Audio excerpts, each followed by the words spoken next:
Well, greetings and salutations, ladies and gentlemen. Welcome to the Christian Whistleblower channel. I'm Jeffrey Daugherty, your happy contrarian, the Christian Whistleblower, welcoming you to Contrarian Central. We're coming to you live from an undisclosed location deep in the stormy, rainy, lightning heartland of America. Why are they called thunderstorms and not lightning storms? I guess because lightning comes from, or thunder comes, and when thunder comes from lightning. So why are they not lightning storms? But anyway, and tonight, as you can see, my cohort is not with me tonight. Jay Campbell is down in Cabo, San Lucas. So if you're in Cabo, you might see, look around, you might see Jay and Monica taking in the sights. So if you do, say hello to them. Jay's going to try to, at some point, possibly jump on. And it will be dependent upon the Mexican internet to see if he's able to join us or not. If he doesn't, we'll be able to, of course, have him back next Monday. Perhaps we could even have a live emergency broadcast at some point. But anyway, ladies and gentlemen, I will be without Jay tonight. Jenny Moonstone was going to join us, but she had some I'm sorry, that one snuck up on me. Technical issues. So here we are. We're going to have a great last stand all by ourselves. Now, what I'm going to try to do is a little bit later in the show, after I go through something that's, I think, very important, and I'll be missing Jay's feedback on it. But what I'm going to try to do is allow you the opportunity to come on to the show live and ask your questions. Now, I still have a mute button. There's still a delay, and I still have a button that says hang up. So don't think that you can come in and take over. And if you do decide that you want to ask a question, the link is in the box below. When you press on that link, it'll open a new window in your browser. You must go to where you're watching the show and mute it, because if you don't, you'll echo. And if you echo, we cannot hear you, and I will be forced to end your call. So please, if you're going to do it, go ahead, hit the link. It'll open up a new window. Mute the other window where you're watching the show. You'll still be able to hear me. I'll still be able to hear you while you're asking the question. And then when you're finished with your question, you can simply close that window, go back to the one that you were on, and unmute it. And boom, there it is, ladies and gentlemen. So today we're going to talk about a couple of things. We're going to do some live calls, hopefully, and we will get out of here. Won't keep you too long tonight. Rocky and I, Rocky Stucci, of course, we did last night, the second edition of Shut Up and Listen. Some very exciting announcements surrounding that show about ready to come up. I can't tell you what they are now, but they're about ready to come up. And of course, if you don't see Jay in Cabo, you can see him at RexCon, LeakCon, PotCon, whatever you want to call it, the extravaganza over in Denver next weekend, I believe. Not this coming weekend, but the next weekend. So we're looking forward to being over there with Rex. I want to talk about something as we see if Jay can come in, and I'll let you know when I'm ready to take calls. That time is not right now. But I want to talk about something, and I should probably show you what I want to talk about. And it's something that, I can understand why people have a concern about it. And I think that people have the wrong concern. I think they have the wrong concern. And I'm concerned that they have the wrong concern. And I'll show you what I'm talking about. And I think that you'll readily understand it as we get into this portion of our program, ladies and gentlemen. So what I'm going to do is figure out why this is freaking out on me, because I want to show you an article. And let's go ahead and share that now. Let's go over to desktop 2. And let's share that with you. I need Heidi Vandenberg to give me lessons on how to use multiple desktops. Hello, Rocky Stucci in the chat room. Shut up.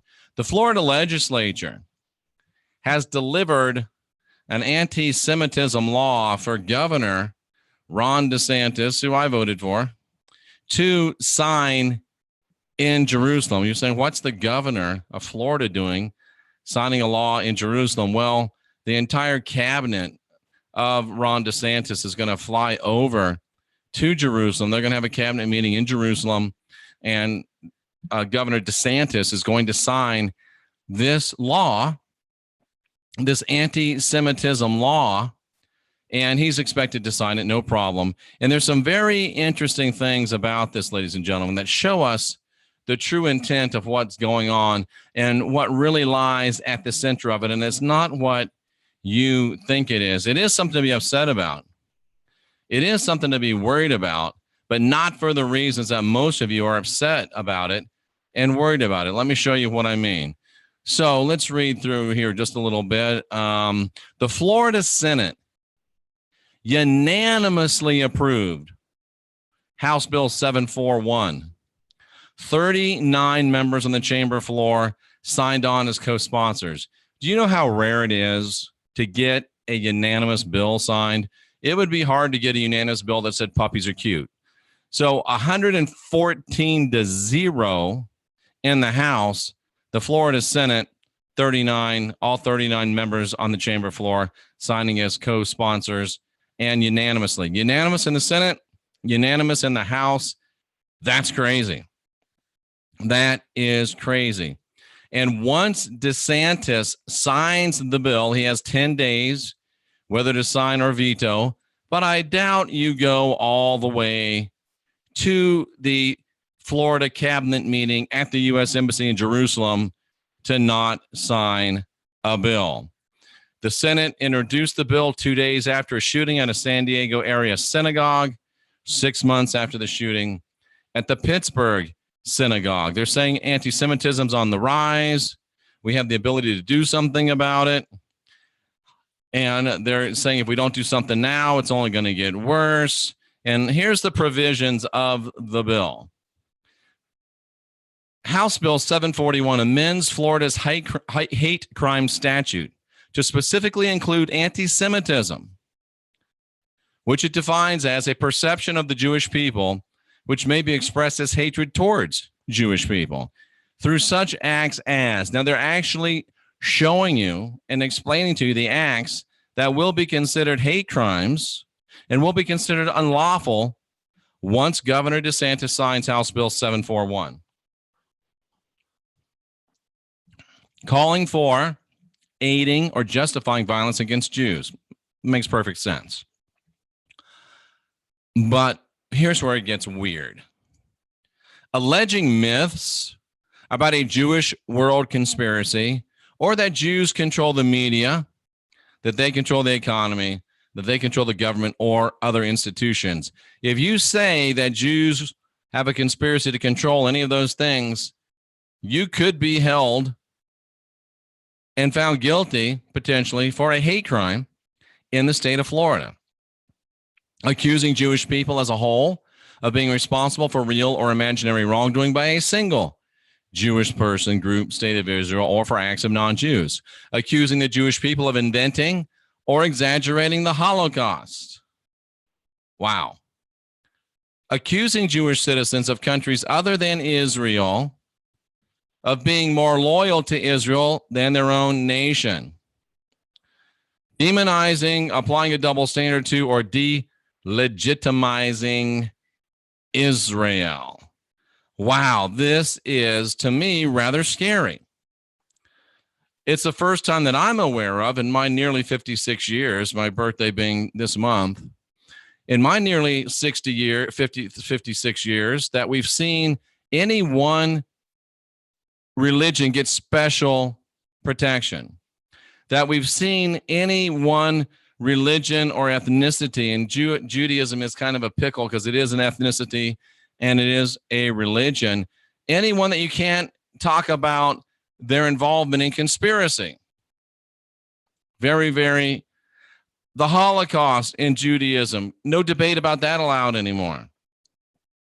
Demonizing or delegitimizing or applying a double standard to Israel. That is so open-ended. That is so wide open that it would be very, very easy to spin that 100 different ways. So that is of great concern to me.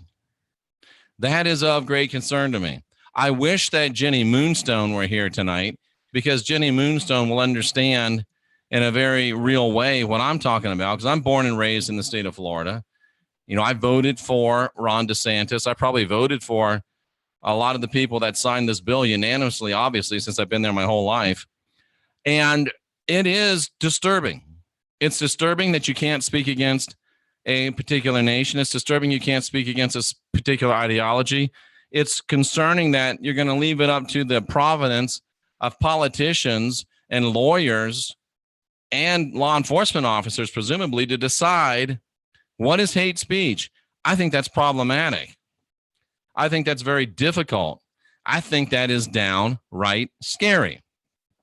Now, the first thing, and I haven't even looked at the chat, and I'll bet it's already been talked about in here. The first thing that people are going to want to jump up and down and scream about and say, I told you, here it comes, get ready, I'm shocked. And this just again shows what a high level, intelligent, contrarian chat room that we have here. I'm very, very impressed with you folks. Yet again, it is the best chat room on YouTube without a doubt. John hopes that Jay can get some pictures of Nibiru down in Cabo. I'm just looking to see if I see what I'm afraid that I was going to see, and I don't. That's excellent. That's excellent. Because the first thing that most people want to talk about, the first thing that most people want to say, oh, this proves it, is Noahide law. See? They're going to try to take over. They're going to try to make us follow Noahide laws. This proves it. Does it? If you know anything about the state of Florida, and I do, Jenny Moonstone does. That's why I was hoping she could be here. It is impossible. And let me just say, this has nothing to do with Noahide laws, not one thing. But the fearmongers and the click seekers and the sub seekers will use this and leverage this and say it's proof of Noahide laws. It's not. It's got nothing to do with it. And I'm about to show you with one hand behind my back. Do I have to keep it there?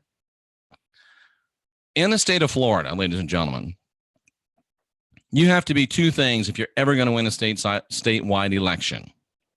You have to be pro-Israel, and you have to be anti-Castro, period. Doesn't matter if you're Republican, doesn't matter if you're Democrat, you've got to be pro-Israel and anti-Castro if you're going to win a statewide election in the state of Florida. Because the entire state of Florida, South Florida, which is the massively most densely populated part of the country, huge Jewish population. And there's no way that you can win a statewide election without appealing to the Jewish vote. It doesn't matter if you're running for governor, you're not going to win the governorship of Florida if you're not against Castro and not pro-Israel. So, and let's leave Florida for a second. Let's go nationwide.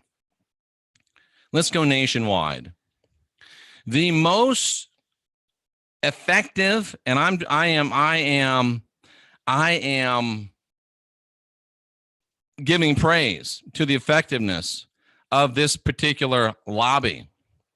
By far the most effective lobbying group, period, bar none. It's not the NRA. It's not Planned Parenthood. It's not the National Education Association. I'd love to hear what Rocky has to say about this. The most effective lobbying group by far is the lobbyist for the nation of Israel, without a doubt. They've lobbied their way to $38 billion in direct U.S. aid to Israel every year. Do you think that Politicians are consistently, do you think that politicians are consistently going to send $38 million a year to Israel just because they love Israel? Do you really think they're all committed to praying for the peace of Jerusalem? That's why they're sending nearly $40 billion a year. If you do, may I please sell you something, anything, because you're incredibly naive. Politicians are, the main goal of any politician and every politician is to win the next election. And to win the next election, you've got to have the most powerful lobbyist on your side. The most powerful, the most influential, and the most deep-pocketed lobbyist in Washington, D.C. is by far the pro-Israel lobby. They're very good at what they do. They're very influential, and they've got very, very deep pockets. So once a year since President Carter, a presidential proclamation is made. Do you know what a presidential proclamation is? Well, it's like on Thanksgiving, where the president makes a proclamation that this is Thanksgiving Day. We should all eat turkey with our family, say a prayer, and be thankful and hum God Bless America for at least 5 minutes during the day. That is what a presidential proclamation is. Another presidential proclamation would be like, this is the year of the Bible. We're proclaiming this the year of the Bible, like President Reagan did. We're proclaiming this National Day of Prayer, like many presidents have done. We're proclaiming this National Redfin Tuna Day. Look it up. I'm serious. Presidential proclamations are ceremonial, feel-good proclamations that are made by presidents. Like I said, ceremonial, feel-good. So once a year since President Carter, they've made a presidential proclamation. It's not a law. It's ceremonial BS, like Melissa V says. They make a proclamation on the birthday of the guy that started the Chabad, which is the ones that said it was their job to spread the Noahide laws across the globe. They make a proclamation, have a day of education and tolerance. A day of education and tolerance in the honor of this dude. I don't even want to pronounce his name, some rabbi. So once a year since President Carter started it, there's been a presidential proclamation that we should have a day of education and a day of thinking about inclusiveness and against hatred on the birthday of Rabbi, whatever his name is. Okay. Why do they do that? Why does the president make that proclamation every year? Because he's controlled by the you-know-who's, and the you-know-who's going to take over. And before you know it, we're all going to have to be wearing those funny hats and doing these laws. That's why they're doing it, because it's a secret conspiracy to take us all over. Oh, my God. No, they're not. That's not what it's about. The president signed it because the people that got them elected, the people that gave them the money, that allowed them to get the votes to get to the presidency, want them to do it, so they do it. It's a meaningless ceremonial way to pay back the people that you owe your office to. And the president does it because all the other politicians get paid by the same people too. And they say, do it, please. So they'll give me more money. Amanda says they're wink, wink ceremonies. Exactly right. And Amanda doesn't have a dog in this fight because she's from Australia.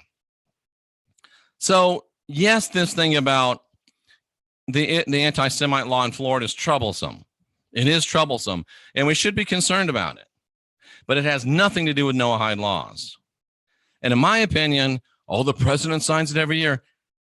Noahide laws, the proclamation of Noahide laws has nothing to do with Noahide laws. Nothing to do with Noahide laws. It has to do with politicians, professional politicians, trying to get elected again next time. You ready for this? I don't think you'll hear this anywhere else. You might. We have three branches in our government. And it's so amazing that probably most of you couldn't even name the three branches. People here could, but not most people. We have the executive, which basically is the presidency. We have the judicial, which is basically the Supreme Court. And we have the legislative, which is Congress and the Senate. Yeah, that's an interesting question, Jason. Do we give them $38 billion to lobby our politicians? Yeah, pretty much. Sorry, I missed the mute button, came up on me. Where was I going with this? Doggone it. Got to quit looking. Oh, thank you. Judicial, legislative, executive. We have been sold a lie. We've been disillusioned. We've been duped. We've been classic misdirection. Look over here, but not over here. We're supposed to have balance in our government. We're supposed to have consistency in our government. Why then is the executive branch subject to 8-year term limit, elected to 2 terms only, but the judicial branch, they can be there for life? In the legislative branch, there's people there 40, 35, 20, professional politicians. Why, if the executive branch is equal to the other branches, does it have the 2-term limit, 8 years, but the legislative and the judicial have no term limits? Why? That's not balance. Oh, because the presidency is the most strong, and if we get a strong president, he could be a king. Ladies and gentlemen, if there's one thing that the Trump presidency has showed us, is that is the dumbest, most stupidest thought that we ever bought. The presidency has almost no power. No power. I have a friend in England. His name is John Tudor. He runs a great internet network. I can't remember the name of it as I would say it. And he told me, and this is not safe for work, so earmuff here for a minute. He said Donald Trump nailed his dick to build that wall, so he has to build that wall. Donald Trump wants more than anything else to build that wall. But because there's not enough power in the presidency, he can't build that wall. Donald Trump would have the Trump organization build it for him, but he'd get impeached because it's not legal. The presidency has no power. The presidency is functionally impotent in regards to what gets done in this country. The legislative branch holds the power. Nancy Pelosi was right when she said she's as powerful as the president. The president can't do anything without her. The real power in this country, the real political power, is in the legislative branch. And how about a Supreme Court justice who's nominated for life? They make policy from the bench. It's not supposed to be that way. And because politicians of both parties, this isn't a Democrat thing, this isn't a Republican thing, politicians of both parties are able to be professional politicians and get elected over and over and over and over and get benefits for life and pensions for life. How does Nancy Pelosi, and she's just the easiest one to pick on, have a worth like in the $50 million range from working a job for 35 years that pays her around $100,000? How? Because of the power and the deep pockets of lobbyists. The best amongst them is the Israeli lobby. They're the best. They're the best. They're the most persuasive. They got the deepest pockets. They demonstrably do a better job than anybody else. Hats off to them. And that, I'll drink to that in that context only, as being very effective lobbyists. So when Pelosi and all the rest of the legislative branch, and when the judicial branch, it's probably not applicable to the judicial branch, really. When the legislative branch first thing they think of is, how do I get elected again? So when they get offered money by the most powerful lobby, they take it.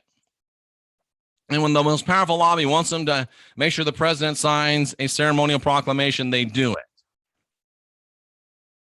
That's why the Noahide laws proclamation gets signed, because people want to get paid. Politicians want to get paid. That's why in Florida, you can't win a statewide election without the Jewish vote. That's why Florida passed that law, because those politicians know they can get elected over and over and over and over again and make big money, but they can't do it if they can't get paid. And they get paid, they got to play the game. Frightening. Very frightening. But if there were term limits, and don't talk to me about we can just vote them out, we've shown that we don't have the discipline to vote them out. Because not only do here's how it works, the lobbyists give the politicians a lot of stuff, and then the politicians will turn around and give their constituents stuff: jobs, bridges, schools, houses, ball fields. And we get just as stuck on the teat, sucking the milk from the pig that keeps providing, as the politicians do. So the only way to end this is to end the career politician. If you knew you're going for 2 terms and 2 terms only, and that you weren't going to get a pension, you would go there like Thomas Jefferson thought you would go there for, in service to your country.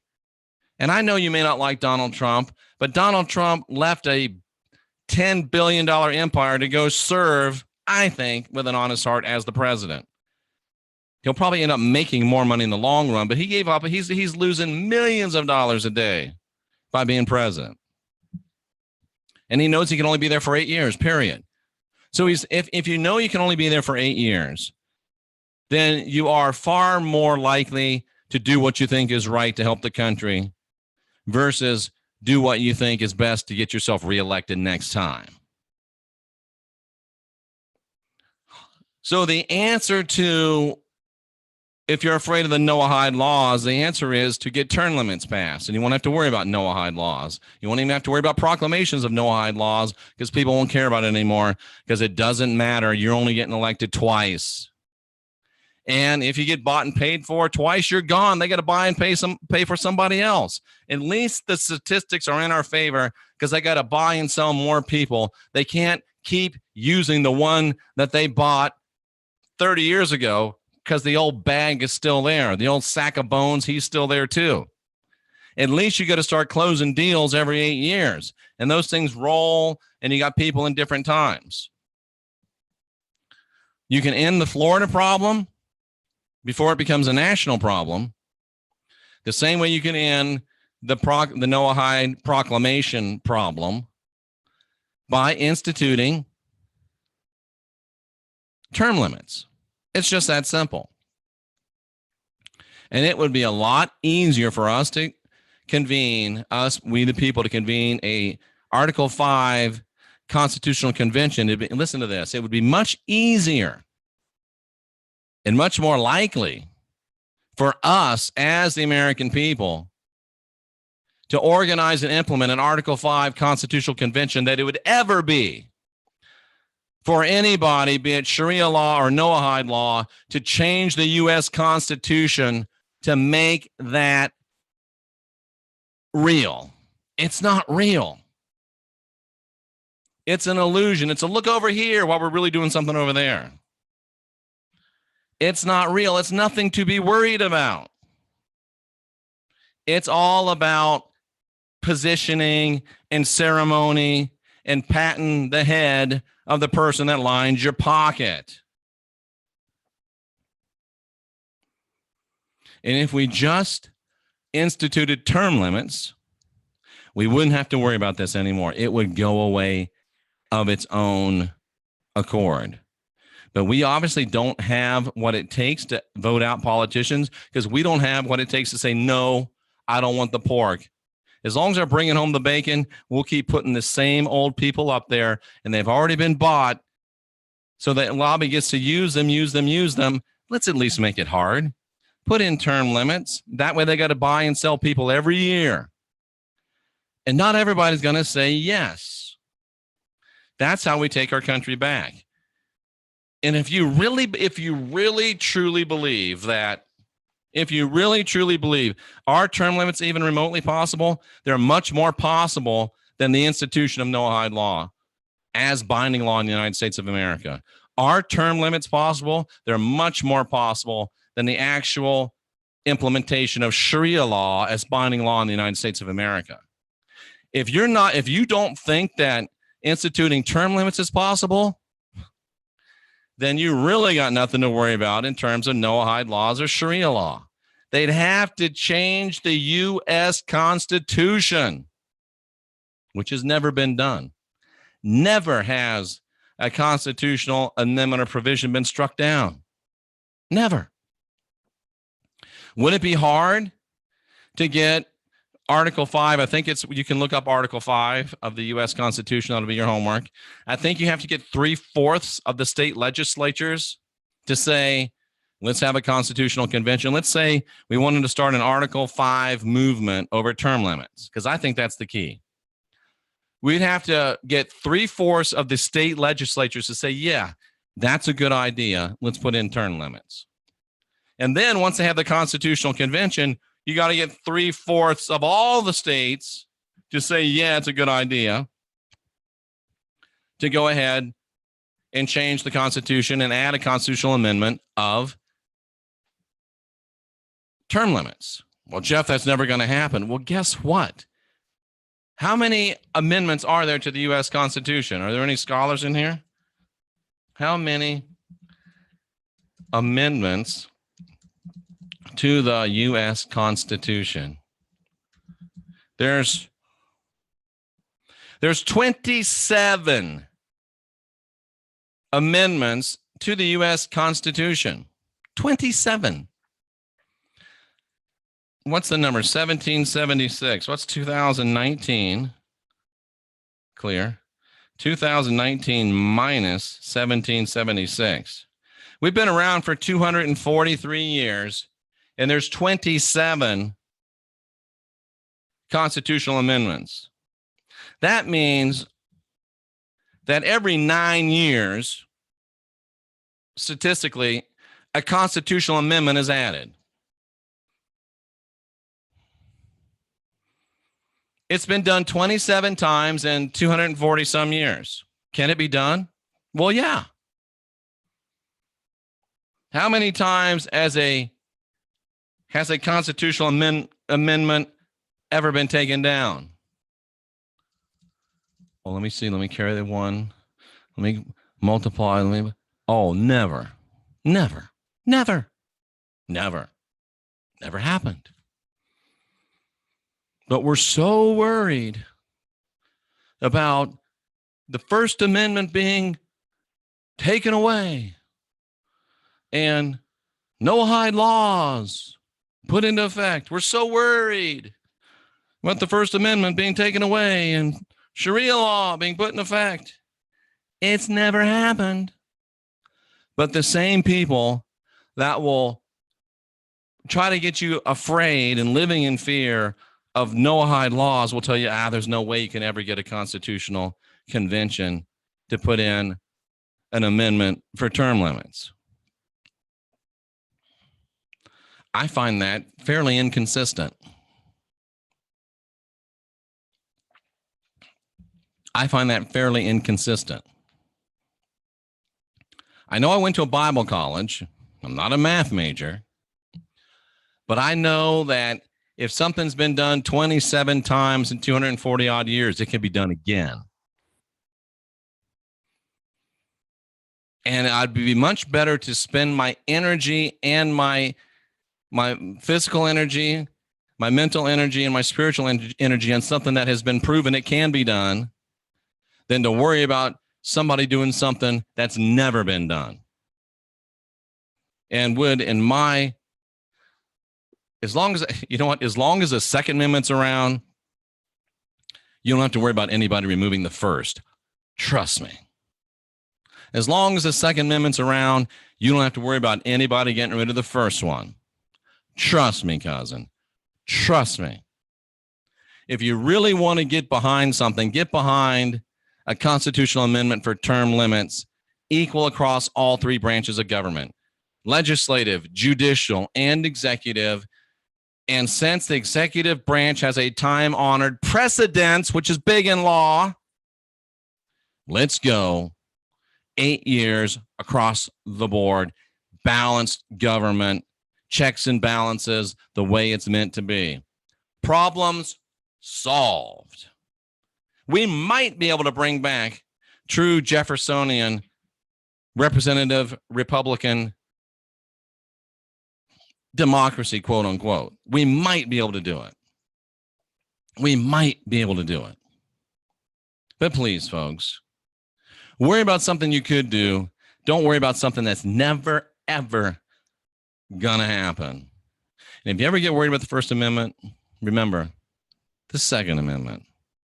Lock and load, brother. Lock and load, cousin. First Amendment ain't going nowhere. I promise you that. If you want to come on the show and ask me a question, you can go into the information box and you'll see a link. If you click on that link, it'll bring you up and I'll see that you're here. Oh, I think my brother from another mother might be around. No, I think somebody asked a question. Now this should be interesting. Remember, there's a mute button. Remember, there's a delay. And remember, there's another button that says nuka fool. Doesn't really say nuka fool, but that means boop, you're gone. So, a new experiment, ladies and gentlemen, in podcast excellence. And if you don't want to call in, I understand. You can put in your question in the chat room. Put it in all capitals.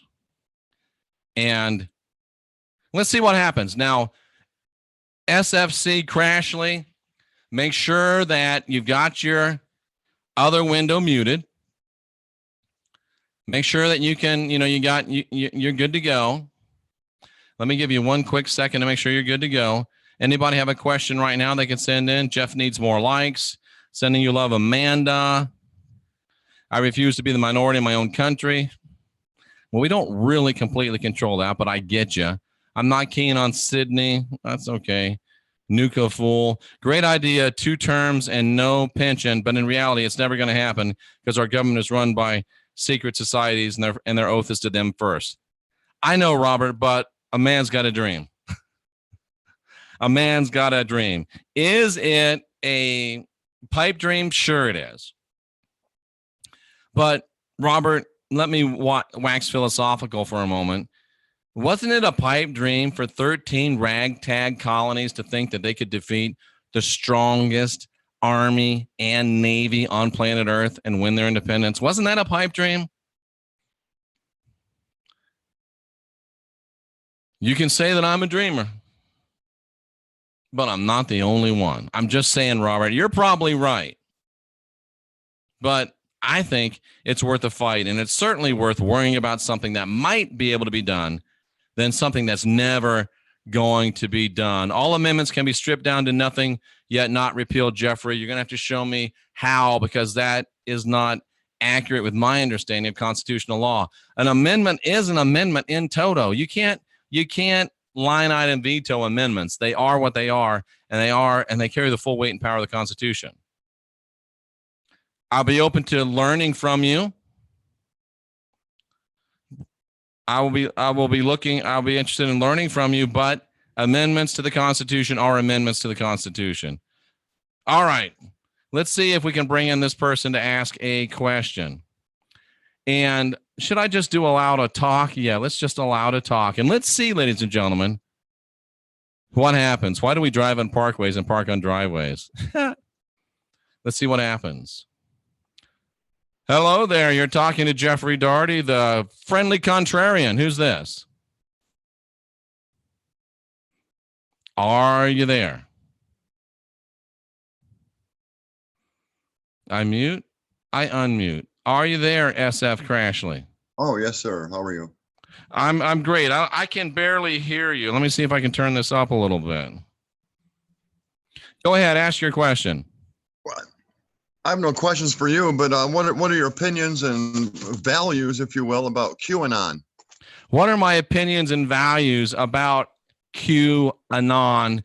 Thank you so much for joining. That's a great question. Let me go ahead and answer that. What are my values and perceptions of QAnon? I'll be honest with you right up front. That's more Jay's department. I'm not a SF Crashly. I'm not a quick adopter. I'm not an early adopter to that kind of stuff. I'm not somebody that jumps on things early. I kind of sit back and wait and think, probably because I'm getting old. When I was young like Jay, I'd be on it like a duck on a June bug. I sit back and wait and I watch. And having sat back and waited and watched, QAnon is very interesting. QAnon's very entertaining. QAnon has done a lot to wake people up and at least get people interested. It's done a lot to at least getting people to start asking questions that they normally don't ask, to start thinking about things they normally don't think about, to start talking about things. It's empowered a lot of people.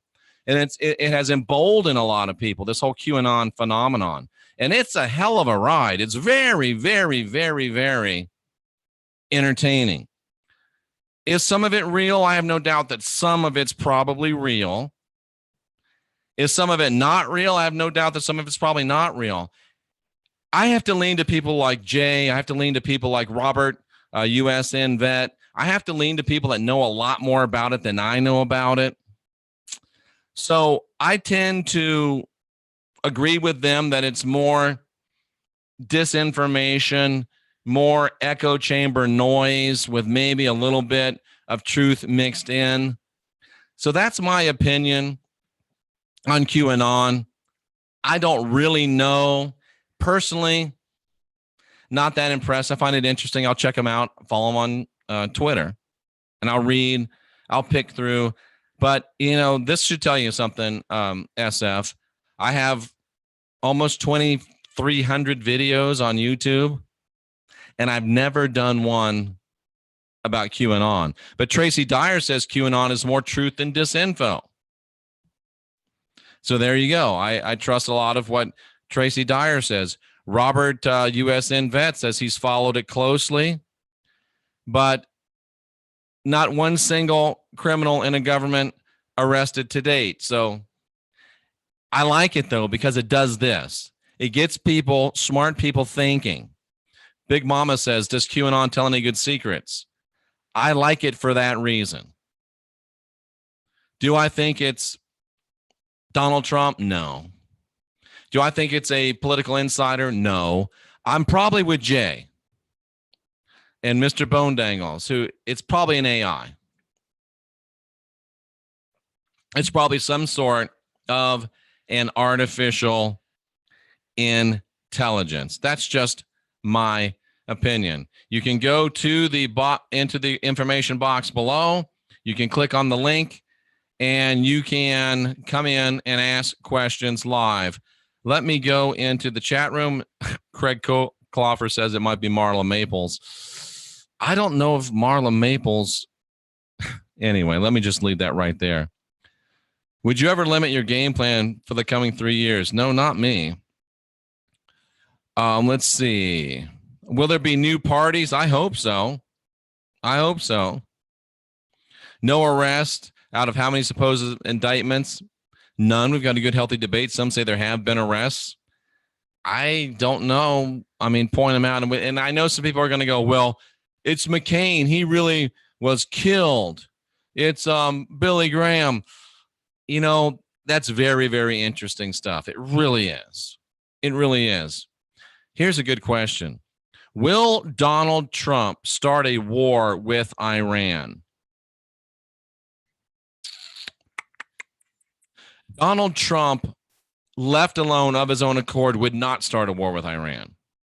Here's what President Donald Trump would do if he was driving his own bus. Donald Trump would leverage Iran and Saudi Arabia against each other. He would work Saudi Arabia against Iran, Iran against Saudi Arabia.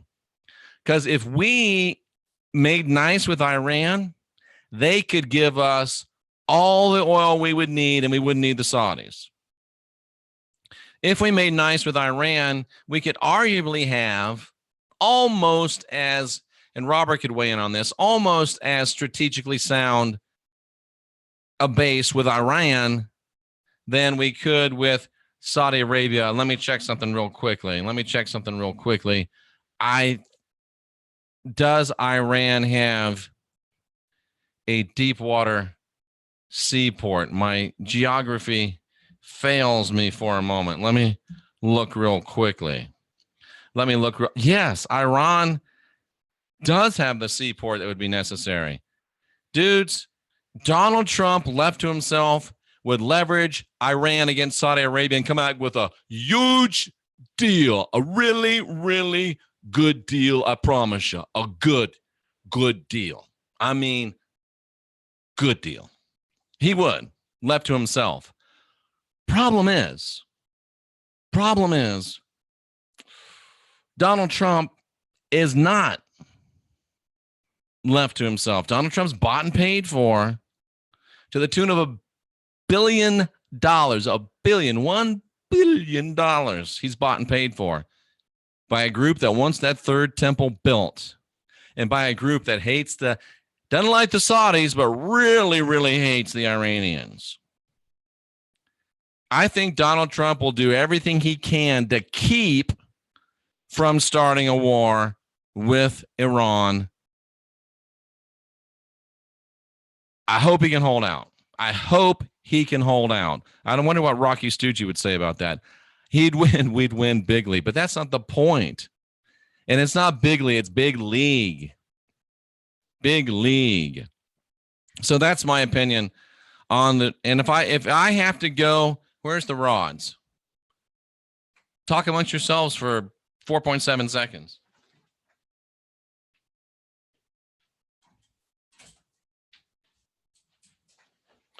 I would say, Rooney, you're going to get run over by the chair. I would say that Donald Trump will not start a war with Iran. I would say there will be no war with Iran started during the Trump presidency. You ready? Rods, for the new people in the house, please show us yes. For the new people in the house, please show us no. All right, rods, will there be a war with Iran during Donald Trump's presidency? That's a pretty solid no, ladies and gentlemen. I say no. No war with Iran or Iran, however it's supposed to be said. No war with Iran. Ask Rooney. Yeah, Rooney would know. Okay, let's try. What's another question? Anybody in the... Nope, nobody wanting to come in. I know people get a little, stage fright. I get it. I understand. Let's see. Iran is a target because it has no Rothschild bank. Ooh, good point.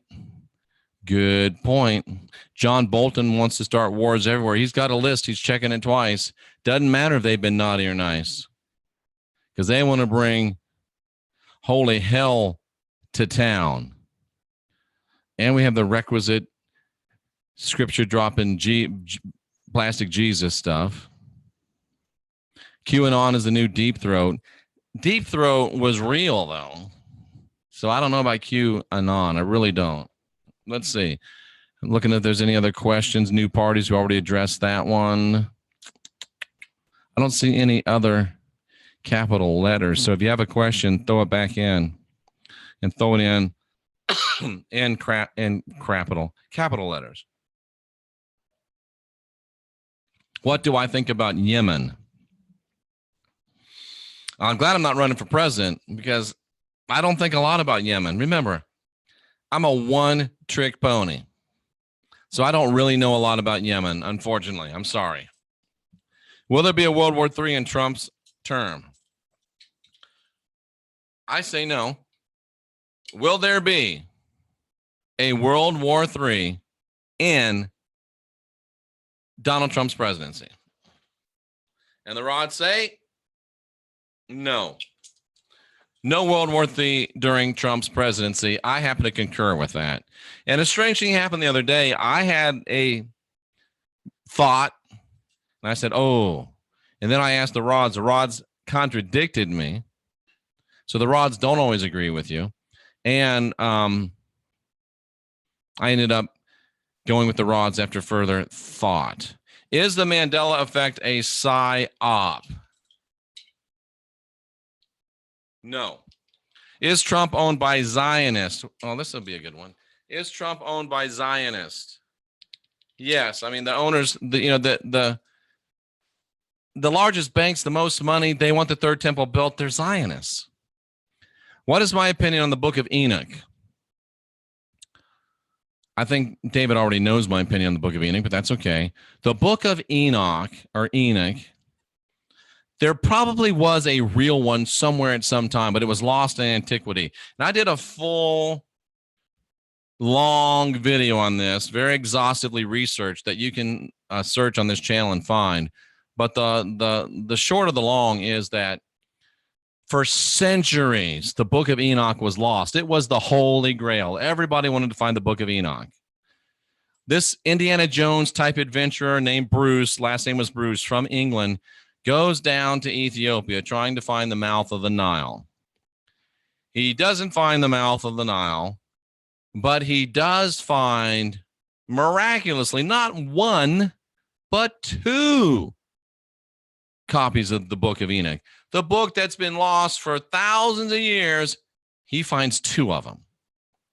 Brings them back, gives one to one king, one to another king. You've got to think he kept one for himself, so there's really three of them.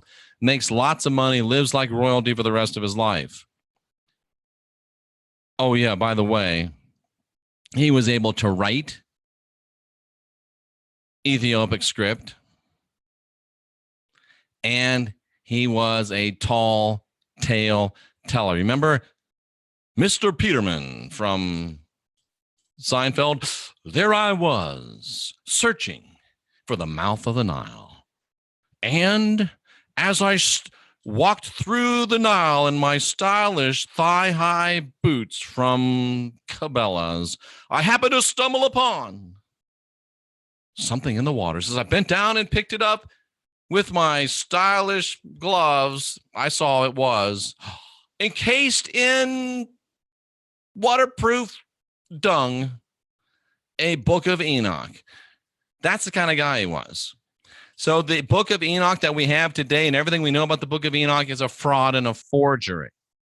It's not real. And I'll debate anybody on that based upon the facts. That's them as I see them. Great question. Is Trump owned by Zionists? We already did that. What about Pizzagate?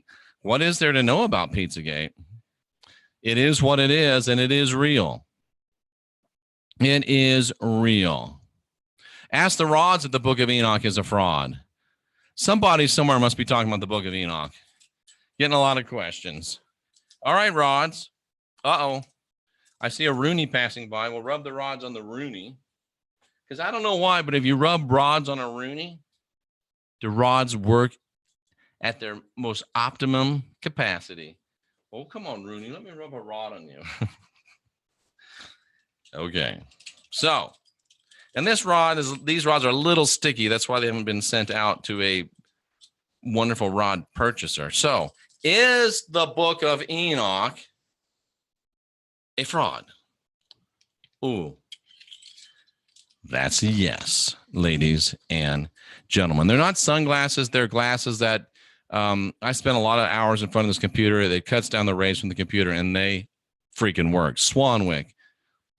Jay has a code that you can buy them with a discount. Don't know what the code is, but let's see. What else we got? We're running out of time. Ask the rods if the earth is flat. Eric, bro, how many times are we going to ask the rods if the earth is flat? Apparently, one more. Rods, is the earth flat? Rods say, nay, the earth is not flat. The earth is not flat. Okay, Will you have another extravaganza of enlightenment or any other event anywhere? Maybe. Will we overthrow Venezuela? That's a great question, because guess what Venezuela's got? They got a lot of oil too. And they are a wreck. Those poor people.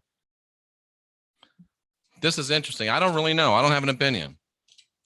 Will we overthrow Venezuela? And the rods say,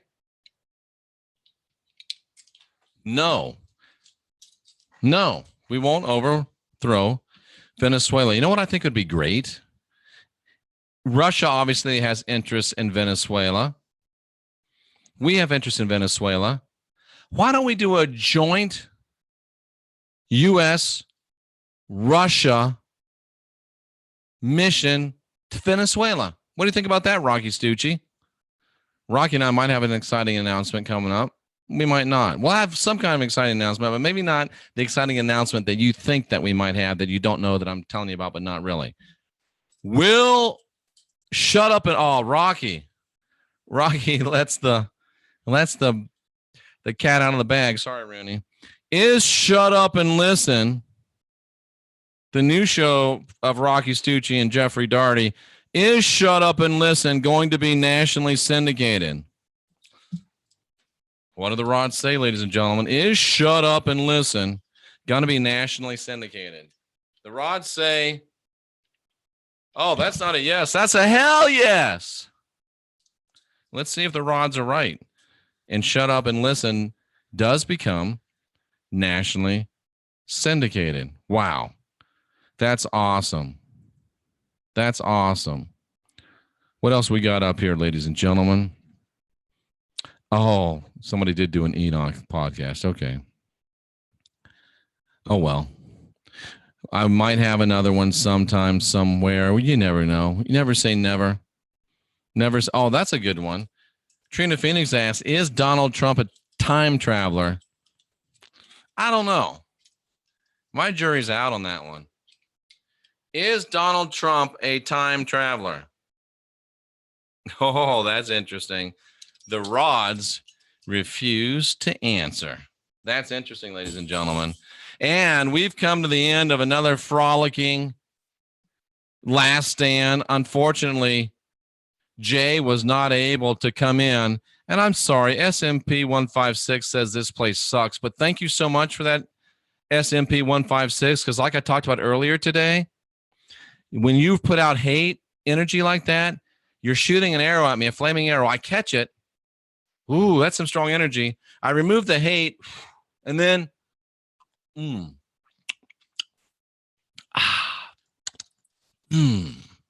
finger licking good. Thank you for that energy, SMP. Thank you for that energy. Good to the last drop. Good to the last drop. All right, ladies and gentlemen, I'm Jeffrey Daugherty, the Christian Whistleblower. For Jay, I see what you said, SMP 156, but it was still a great little segue. Thank you. He said he wasn't talking about me. It was a joke. That's okay. That's all right. You know, I got a quick trigger sometimes. That's all right. So, Jay Campbell will be back next week, and there might be a emergency broadcast in our future, ladies and gentlemen. It's a good object lesson. Thank you. No need to ask the rods. Trump will be reelected.